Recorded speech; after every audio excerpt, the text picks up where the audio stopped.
және де құшақтардың әскери саладағы өнер жетістіктерін сипаттайтын боламыз. Ал енді балалар, кәнекей, сонымен сіздерге жалпы біз айтатын болсақ, құшақтар көбінесе қандай шаруашылықпен айналысты деп айттық? Өткен сұрақтарымызда мал шаруашылығымен айналысқан болатынсызбын деп айтамыз. Сонан соң арқылы сіздерге сұрақ қоямыз. Сіздер кәнекей топ, әр топқа сұрақ қойған уақытта тезірек топ жауап бермейсіз. Өмір ғасырдың басында жақсы. Құшақтарды русьте не деп айтады? Баламыз деп айтады. Ал Европада не деп айтады? Кавал деп айтады. Жақсы. Сонымен құшақтар оғыздарды қайда ығыстырды? Иә. Каспийда қай өзеннен бастап? Жалпы құшақтар қаншаға бөлінді? Қандай? Батыс құшақ ордасы? Дұрыс, сарайшы. Шығыс құшақ ордасы? Сығанақ. Ал Сығанақ қай құшақта? Батыс құшақтың қандай тайпаларды құралды? Тоқсоба және батыс және шығыс құшақтар тоқсоба және еңбөрлі ру тайпаларынан шыққан екенін айтамыз, амолат жан деп айтамыз. Ал енді осыған байланысты тарихи деректердің көздерінде Джованни Пабло Карпини былай деп айтады. Құшақтар қандай ғой? Олар кім? Карпин, Джованни Карпин айтады. Ол мен құшақтардың арбаның үстінде үйді көрдім, ол мен өз көзіммен көрдім. Оны немесе 22 өгіз айдайды деп айтты. Иә, дұрыс. Пабло Карпини мен Рубрут жаңағы былай деп айтады екен, құшақтардың арба үстінде тігілген үйлерінен жалпы 10 немесе 22 өгіз тартатын өз көзбенен көргендігін жазады деп айтамыз. Сондай-ақ кімде жылқы көп болса, сол атақты бай болған. Олардың жылқылары өте қымбат. Динарға дейін сатылды дейді, өте тамаша. Сонымен жалпы Пабло Карпини не деп айтады? Бүкіл әлемде құшақтарда жалпы біз айтатын болсақ, малға өте бай. Ал бүкіл әлемде мұндай байлық ешкімде жоқ деп жазды. Ордасын жаулап алады, және ол жер сыр бойындағы қалаларды бәрі жаулап алады. Дұрыс, беғараңыздар тамаша, мал шаруашылығымен айналысқаннан кейін көп жерлерде олар тез шаруашылық дамып жатыр ғой, сондықтан малдың жайылымына олар көшпелі халық болды. Сондықтан басқа өзге көршілердің жерлеріне барып, неғып тұрды? Жаңа жерлермен байланыс жасап тұрды. Жақсы, жарайсыздар, тамаша. Жарайсыздар, жақсы. Сол жалпы құшақтардың мал шаруашылығында жылқы дедік, жылқылар қанша динарға бағаланды?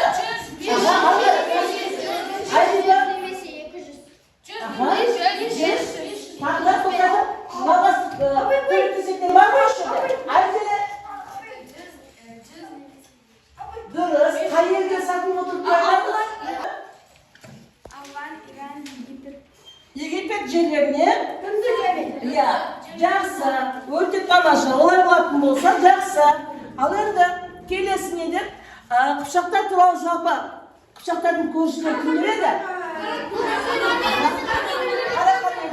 Ал енді құшақтар жалпы бәрі мал жай, төрт түлік малы деп айтарыз, түйе, қой, ешкі, ірі қара, жылқы малдарды жері көп болғаннан кейін олардың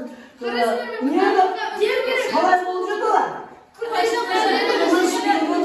Сондықтан оларға жер керек, өте жылдам дамыды, көшпелік шаруашылық. Сондықтан жазда жайлауға, күзде қыстауға, күзде күздеуге, қыста қыстауға, және де көктемде көктемге қарай көшіп қонып отыр деп айтамыз. Сонымен жылдам қарқынмен дами отырып, олардан жұптық жұмыста таныс боламыз. Енді құшақтар ақпараттық мәтінде бізде көрсетілген құшақтардың жалпы Мысырдағы, құшақтардың Венгриядағы, құшақтардың Қытайдағы және құшақтардың Еуропа елдеріндегі деректері көрсетілген. Сондықтан құшақтар Венгриядағы деген қандығында, Еуропа мен Венгрияда. Енді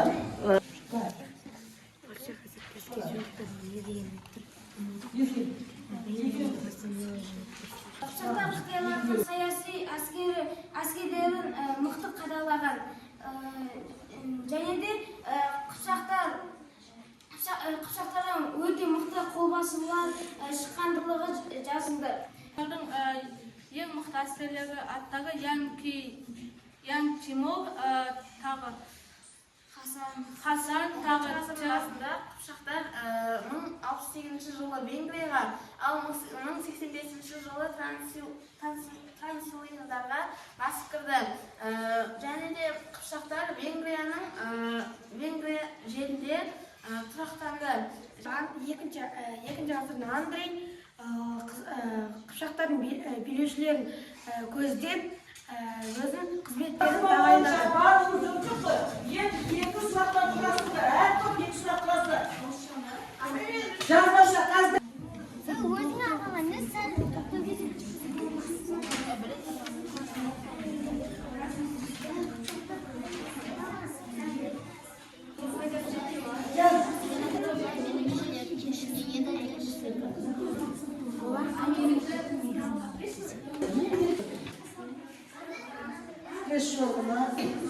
Топтық жұмыста жаңғы оқыған ақпараттық жүктік жұмыста әрқайсымыз ақпараттық мәтінді оқып болдық қой. Түсіндірдік қой ендігі жерде. Сол бойынша топтардың арасында екі сұрақтан құрастырамыз. Әр топ екі сұрақ құрастыру керек. Кәлекей? Қазір сұрақтарымызды бердік қой. Келесі топқа береміз. Келесі топ оның жауабын жазады. Осылай бірінші топ, екінші топқа, екінші топ, бірінші топқа жауаптарымызды береміз. Алайда, олай болса жауаптарымызды тексеріп көрейік. Кәлекей, үшінші топ, төрт айтамыз. Сауытты деп айтамыз. Ал бұлар қандай қаруы? Қылышы, иә? Алайда олар көбінесе мынау қандай қаруы? Садақ. Садақтардың басына олар не? Шашақ байлап қызылмен бояп қоятын болған садақтың жебесіне жалпы шашақ байлап қоятын болған деп айтамыз. Одан кейін дулығалар қандай тәрізді болды деп айтамыз? Үш бұрышты, тоғыз тәріздес болды. Алайда аттаскерлер қалай қабылданды? Иә, шоқпармен, найзамен, садақтар бәрі болды деп айтамыз.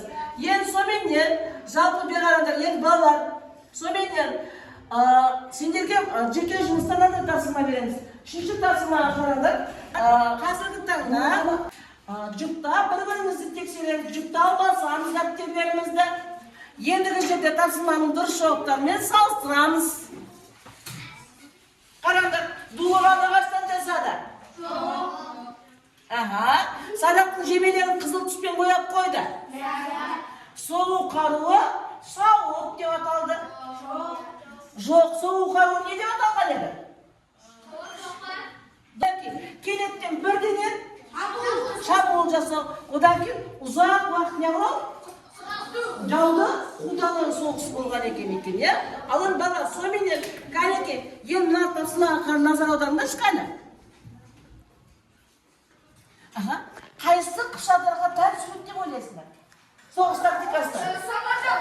Мына бірінші, екінші, үшінші, төртінші. Енді қайсысы тән деп ойлайсыңдар?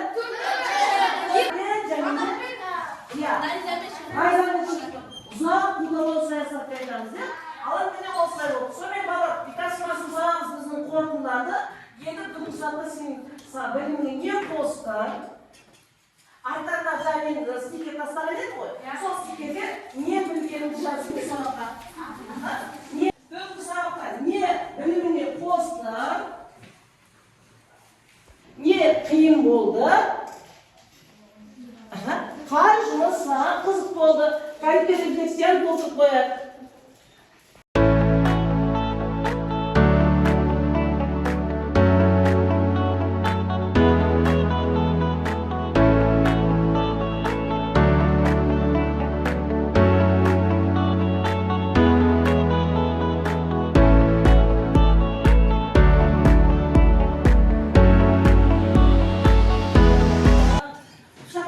Соғыс қаруын дәптерге суретін сызып келесіздер. Біз сонымен қыпшақтардың соғыс қарулары қандай деді?